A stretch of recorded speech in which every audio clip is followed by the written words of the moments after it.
Hi there. Today we're going to talk about a certain topic. What are some causes of the Civil War? Well, that's an easy one. There once was this guy, and he thought it'd be a good idea to shoot a rocket off. But what the guy didn't know is that the rocket landed in this other guy's yard. And he got really angry and started yelling and screaming. And before you know it, there was a civil war.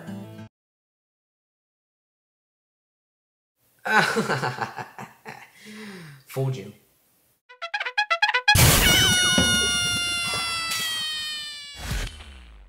Cause number 1.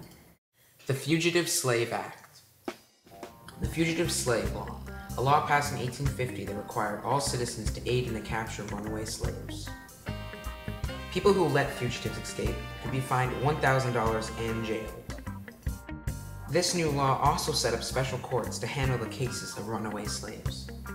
Judges also received money for sending accused runaway slaves to the South. The Fugitive Slave Act enraged anti-slavery Northerners. It made them feel like they were taking part in the slave system.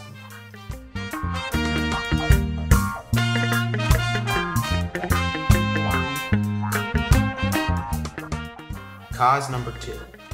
The fight against slavery. People that fought against slavery were known as abolitionists.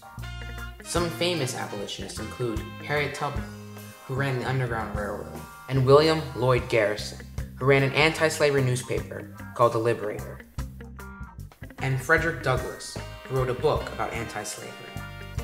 There were other people, like John Brown, who took anti-slavery to an extreme. In 1859, John Brown raided the arsenal in Harper's Ferry. John Brown would take weapons from the arsenal and give them to African Americans, who would then revolt against their masters.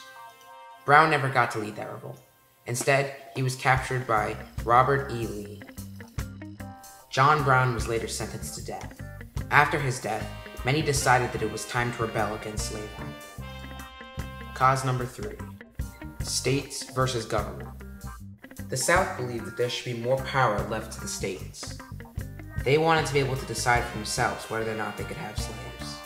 When Lincoln was elected in 1860, the South decided it was time to secede. They believed that Lincoln was in favor of the North and was anti-slavery.